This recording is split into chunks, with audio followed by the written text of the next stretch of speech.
Hello বন্ধুরা, সবাই কেমন আছো? আমি ভালো আছি। শুভ সকাল। সকাল সকাল চলে এসেছি নতুন একটা ভিডিও নিয়ে। তবে আজকে একসাথে দু রকমের ভিডিও দেবো আমি। দেখো, প্রথমে আমি ভোলা মাছটা নিয়ে এসেছি। তো ভোলা মাছটা এনে আমি জায়গায় ঢেলে দিয়েছি। তার মানে এটা আমি আঁশ ছাড়াবো এবং এর যা মানে পাখনা আছে বা এটাকে এক কথায় আমি কাটবো, মানে এটাকে রেডি করে নেব। তো দেখো ভোলা মাছগুলো কত সুন্দর লাগছে। তো সবে এনেছে, চলো একটু ছাড়িয়ে নিই এর আঁশ-টাশগুলো। তো দেখো আমি আঁশগুলো ছাড়িয়ে এটাকে ভালো করে ধুয়ে নিয়েছি, কারণ এটা ধুয়ে নিয়েছি যেহেতু এটা আমি আজকে কী রান্না করব বলো তো। এটা আজকে আমি ভোলা মাছের ঝাল রান্না করব। তবে শুধু ঝাল বলতে, চলো একটু রেডি করে নিই, একটু হলুদ গুঁড়ো দিয়ে নিই। ভিডিওর মাঝখানে আমি বলে দেব, ভিডিওর দেখবে, দেখতে দেখতে সবাই মানে সবটাই দেখতে পাবে কিভাবে রান্না করলাম এবং কি কি দিয়েছি, এটাতে সবই দেখতে পাবে। তো চলো একটু হলুদ গুঁড়ো দিয়ে দিলাম। তো হলুদ গুঁড়োটা যতটা মাছ অনুযায়ী হলুদ গুঁড়োটা দিতে হবে, যেহেতু ভাজা হবে এটা। তো স্বাদ অনুযায়ী মানে যতটুকু নুন হলুদ লাগবে আমি ততটুকুই দিয়ে দিয়েছি। তো এটা ভাজতে যতটুকু লাগবে প্রয়োজন অনুযায়ী যে যেমন সে তেমন দিয়ে দিতে পারো। তো দেখো মাছটা আমি মাখিয়েও নিয়েছি পুরোটা গায়ে। চলো এবার একটু দেখাই কত বড় মাছ। মোটামুটি মানে একটু বড় সাইজেই, তবে সবকটা বড় না, কিছু কিছু বড় আছে এর মধ্যে। চলো এবার তাহলে আমি একটু ভাজার জন্য রেডি করি। তো দেখো ভালোই মানে বড় আর কি। কড়াইটায় তেল গরম হয়ে গেছে, আমি একটা একটা করে মাছ সব দিয়ে দিচ্ছি। দেখো মাছ দিতে গিয়ে আমি ভয়তে মানে সরে যাচ্ছি, কারণ এটা তেলটা ছিটছিল আমার গায়ে, আর আমি কিছু ভাজাভুজি করলেই আমার গায়ে তেল ছিটবেই। এটা মানে কি বলবো, যদি মনে করো এটা আমার কিছু ভাজতে গেলেই আমার গায়ে ছিটবেই, এমনই কেন আমি জানি না। তো তাই জন্য আমি মাছগুলো দেওয়ার সাথে সাথে আমি একটু দূরে দূরে সরে যাচ্ছিলাম। তো চলো হাতটা একটু ধুয়ে নিই, তার মধ্যে মাছগুলো দেওয়া হয়ে গেছে যেহেতু। তো আমি হাতটা ধুয়ে নিচ্ছি, কেননা ওটাকে উল্টাতে হবে তাই জন্য। তো একটা কাগজ ছিল ওখানে, তার মধ্যে দিয়ে আমার মনে হলো কাগজটা তুলে দিই, তো থাক পরে দেখবো, এই মনে করে আবার ধুয়ে দিয়েছি। আর সকালে আমি প্রচুর ব্যস্ত থাকি কাজের জন্য। তো কি বলবো, এখন চলো রান্নাটাও তো করি। চলো এবার আমি মাছগুলো এক এক করে উল্টে দেবো। ভোলা মাছ কে কে খেতে ভালোবাসো একটু কমেন্টে জানিও। তবে আমি খাই, খাই না বলবো না, তবে এই বাড়িতে এরা সবাই ভোলা মাছটা বেশি ভালো খায়, কারণ এটাতে কাঁটা আছে তো থাকলেও এরা ভালো খায়, এই জন্য আমিও খেলাম। আমি আগে ভোলা মাছ খুব একটা খেতাম না, কিন্তু এখন খাই, ভালোই লাগে বেশ। তো মাছগুলো দেখো এক এক করে ভাজা হয়ে গেছে, কথা বলতে বলতে এক এক করে আমি তুলে নেব। চলো মাছগুলো সব তুলে নিই এবার তাহলে। তো এক এক করে মাছগুলো সব আমি তুলে নিচ্ছি থালাতে। তো মোটামুটি অনেক কটা মাছ, তো একবারে একটা একটা করে তুলতে গেলে তো একটু তো সময় লাগবেই। চলো আমার মাছ তোলা রেডি হয়ে গেছে।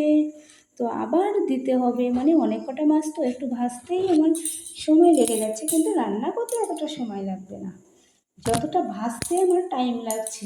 তো দেখো এক একটা এত লম্বা লম্বা আমি তোমাদেরকে দেখিয়ে দিচ্ছি মাছগুলো, একদম বেশি লম্বাও না আবার বেশি ছোটও না। চলো রান্নাটা করে নিই, রান্না আমার প্রায় রেডি হয়ে গেছে। তো আমি একটু অসুবিধার জন্য ফুল রান্নাটা আমি দেখাতে পারলাম না। তো দেখো কালারটা কত সুন্দর এসছে, তবে এতে আমি দিয়েছি একটু পোস্ত আর সর্ষে দিয়ে আমি ঝাল করেছি, আর কাঁচা লঙ্কা ইউজ করেছি, এতে পেঁয়াজও করেছি। পেঁয়াজটা ভাজা মানে তেলের মধ্যে দিয়েছি।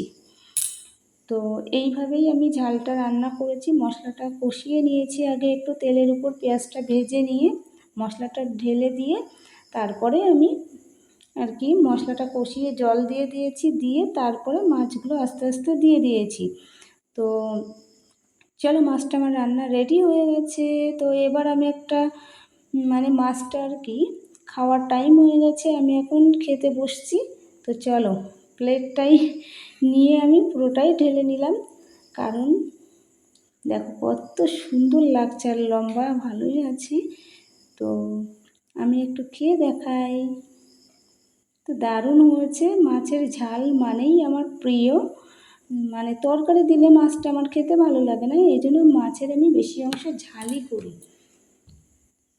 যে কোনো মাছ বেশি অংশ ঝাল বলতে সর্ষে বাটা দিয়েও পারো, পোস্ত বাটা দিয়েও কোনো ব্যাপার না, জিরে দিয়ে করলেও কোনো ব্যাপার না, কিন্তু মাছে আমার সবজি দিলে ভালো লাগে না, এই জন্য আমি বেশি অংশ মাছটা ঝাল বলে এটাকে, ঝালটাই করি। তো আমার তো হেভি ভালো লাগছে। তোমরা যদি এইভাবে খেতে চাও তো একবার ট্রাই করে দেখতে পারো। তো যারা যারা নতুন আছো সবাই একটু পাশে থাকো, আর কেমন হয়েছে লাইক কমেন্ট করে জানিও আমাকে কমেন্টের মাধ্যমে তোমাদের কেমন লাগলো ভিডিওটা। তো সবাই একটু পাশে থেকো, এটাই বলবো। চলো আর একবার দেখিয়ে দিই। দেখো মাছটা প্রায় আমার খাওয়া হয়েও গেছে, আর 2 পিস পড়ে আছে। তো খেতে খেতে আমি তোমাদেরকে একটু দেখিয়ে দিলাম। তো আমার তো ভালোই লেগেছে, আমি তো খেয়েই যাচ্ছি। তো কী করব, নিচে বসেই আজকে খেয়ে নিলাম। বেশি অংশ আমরা মানে বাড়িতে দুজন থাকি, এই জন্য টেবিলে আর বসলাম না। আর পিসি পারে না, ও মানে বারবার উঠতে বসতে, এই জন্য বললো নিচেই বসো, তাই নিচে বসেই আমি খাবারটা খেলাম। আচ্ছা, দেখো মাছ খাওয়া আমার শেষ হয়ে গেছে, আমি তোমাদেরকে বাই বাই বলে দিয়েছি।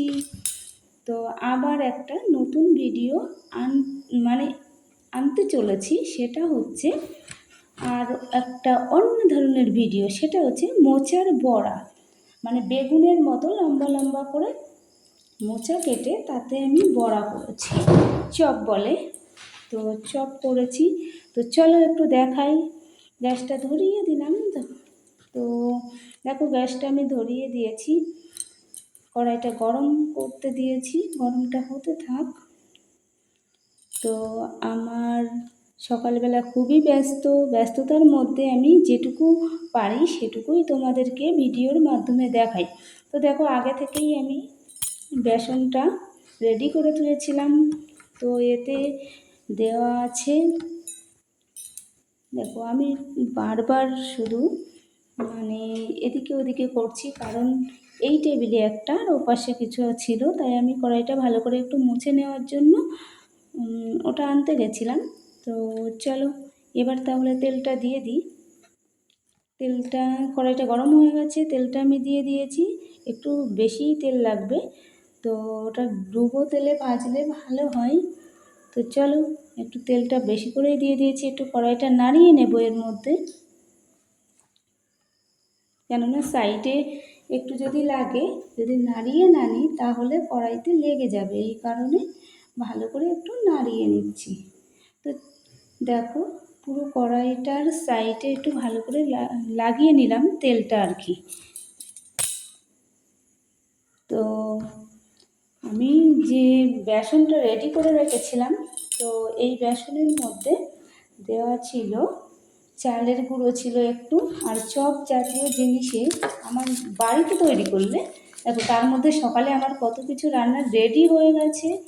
তো সকালে বলি না প্রচুর ব্যস্ত থাকি আমি, তার মধ্যে দিয়ে তোমাদেরকে যেটুকু পারি আমি দেখাই ভিডিওর মাধ্যমে। তো দেখো এই বেসনটার মধ্যে আগেই আমি মোচাটা ভিজিয়ে রেখেছিলাম, মানে বেসনের মধ্যে ডুবিয়ে রেখেছিলাম, কারণ ওটা দুপাশে ভালোভাবে যাতে লেগে যায়। তো এই বেসনের মধ্যে আমি দিয়েছি একটু আদা কুড়িয়ে, আর রসুন থেতো করে দিয়েছিলাম টেস্টির জন্য, আর নুন হলুদ এটা তো স্বাদ অনুযায়ী দিতে হবে লবণটা, আর হলুদটা যতটুকু প্রয়োজন ততটুকু দিতে হবে।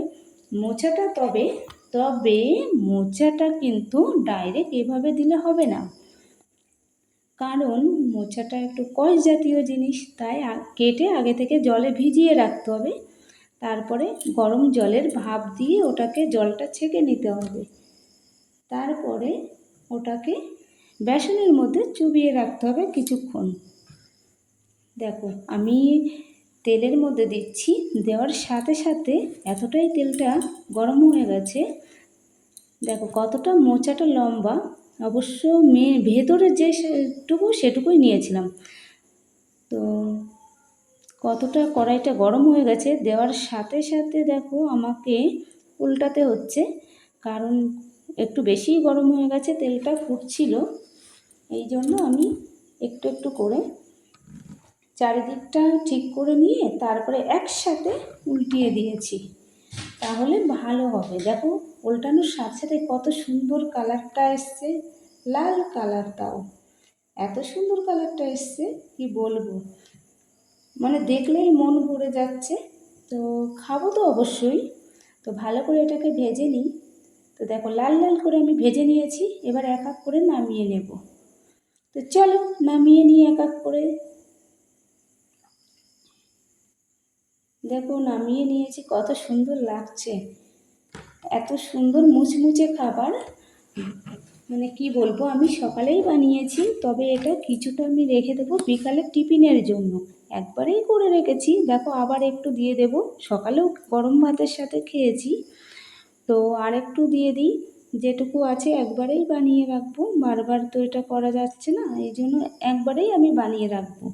বিকেলে কিছু রেখে দেবো মুড়ির সাথে, টিফিন, সন্ধ্যার টিফিনটা আর কি এটা দিয়েই হয়ে যাবে।